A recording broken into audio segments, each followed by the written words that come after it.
السلام عليكم يا حبايبي، عاملين ايه؟ يا رب تكونوا بألف صحة وبألف خير. معاكم ايمان خطاب من مطبخ كيد جوان. النهارده هنعمل لكم وصفة جميلة، الجاتو شاتو. وصفة جميلة بتنفع للأسرة وتنفع لو ضيوف دخلوا عندنا ونقدمهم، هتبقى لذيذة جدا ومش هتاخد منك وقت. وهنعملها بالخلاط العادي اللي في البيت. عندي هنا خلاط عادي هو بتاعنا، شفق الخلاط. هنزل بكوباية من السكر، نص كوباية معيارية من الكاكاو الخام، وانا مستخدمة كاكاو خام اسباني عشان بيبقى احلى حاجة. كوباية من الزيت، كوباية من الحليب الدافي،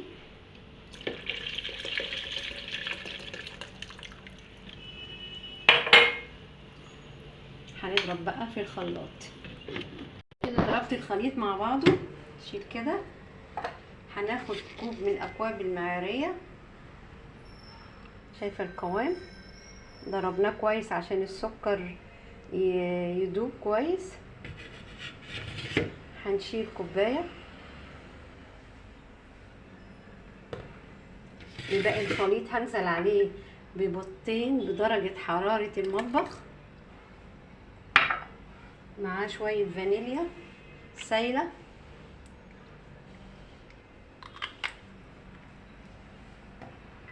هضرب في الخلاط وارجع لكم تاني. هنا بقى حبايبي ضربنا الخليط مع بعض، البيضتين مع باقي الخليط. هنزل عليه هنا كوبايه دقيق انا نخلاها مرتين، لازم تنخلي الدقيق مرتين عشان يديكي كيكه هشه، مع معلقه كبيره بيكنج باودر اللي هو كيك شيف، وذره ملح. هنزل هنا بالخليط على الدقيق بتاعي. هنزل اي حاجه بالاسباتولا كده.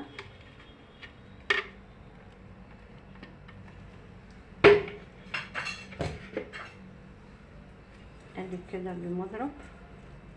عندي صينيه مقاس 22، وطبعا انا مشغله الفرن من اول ما دخلت اعمل الكيكه، عشان لازم الكيكه يا جماعه تدخل على فرن ساخن على 180 درجه.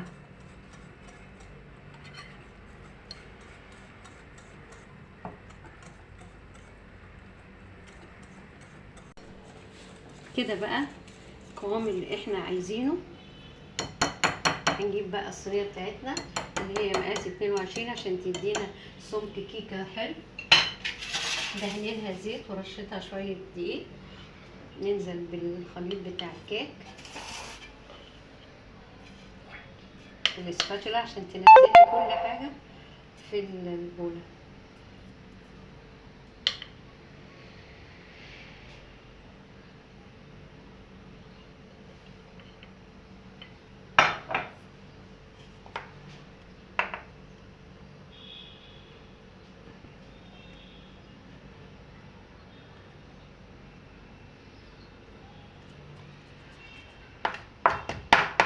هدخلها بقى على الفرن على الرف الاوسط. كده يا حبايبي طلعت الكيكه بتاعتي وقلبتها على كرتونه من بتاعه التورت اللي عندي، واختبرتها من النص بالاستيك، ما طلعت نضيفه فخرجتها. هنا بقى عندي كوبايه مكبوسه من كريم الشانتيه الخام وعليه سكر بودره. هنحط عليه كوبايه ميه ساقعه،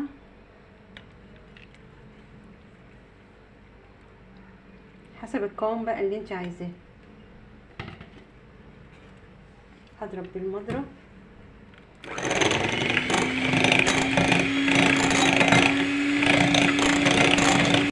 بعد ما ضربتها يا جماعه بالقوام ده، هحط معلقتين من الصوص اللي انا كنت عيناه بتاع الشوكولاته.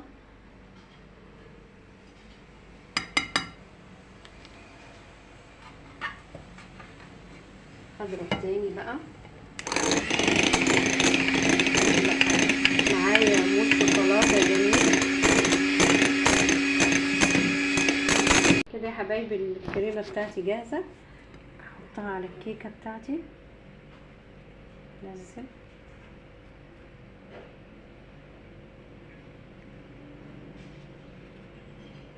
سام كده الاول.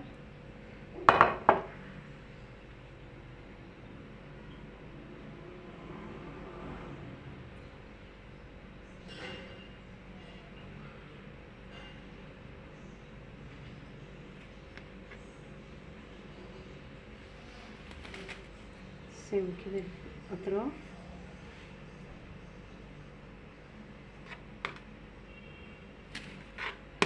احط الاسباتولا بتاعتي في ميه،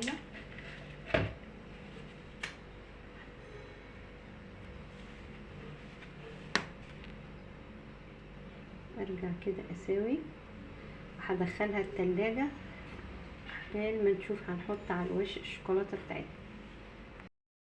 هنا بقى نحط باقي الصوص بتاعنا هنا،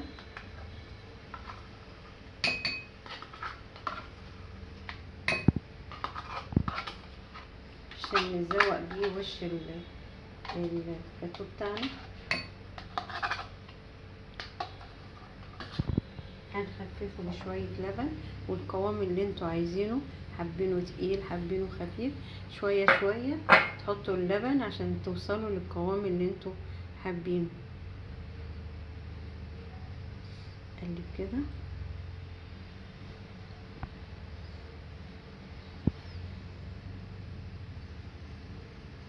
طبعا الكيكه انا حطاها في التلاجة. قلب.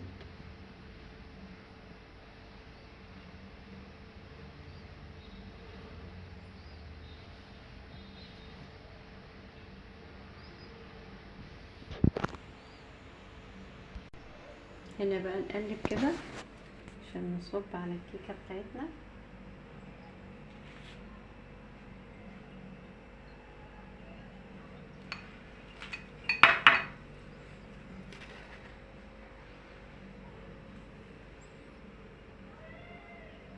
هنحطها طبعا شويه في التلاجة، لو انت مستعجله عليها تحطيها في الفريزر. مش الشوكولاته دي كده شويه.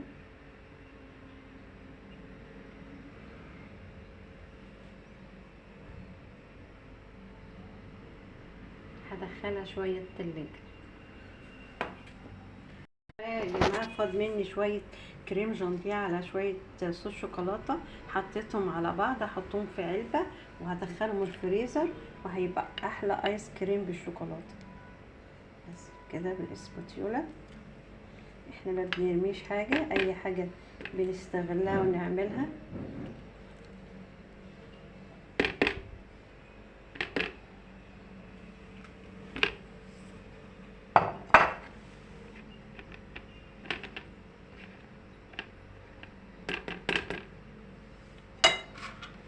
هقفل كده، هدخلها بقى في التلاجة تقعد كذا ساعة. كده بقى يا حبايبي بعد ما طلعتها من التلاجة، يلا نقطع بقى مع بعض.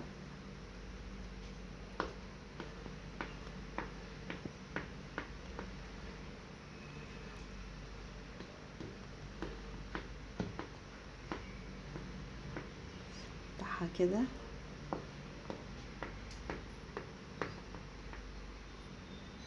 الصوص عليها، انا بحب عليها الصوص كده ايه، سايح. لو انتوا مش عايزينه كده ممكن ايه تخلوه يبقى تقيل شويه.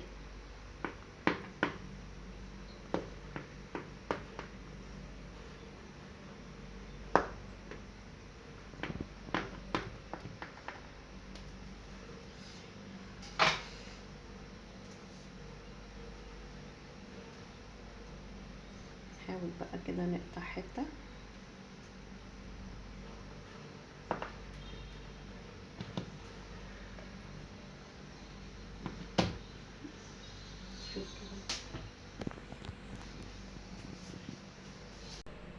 شايفين بقى القطعه والصوص سايح حلو عليها ازاي.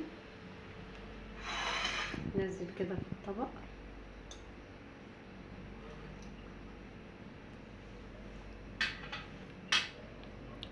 وندوق حته منها.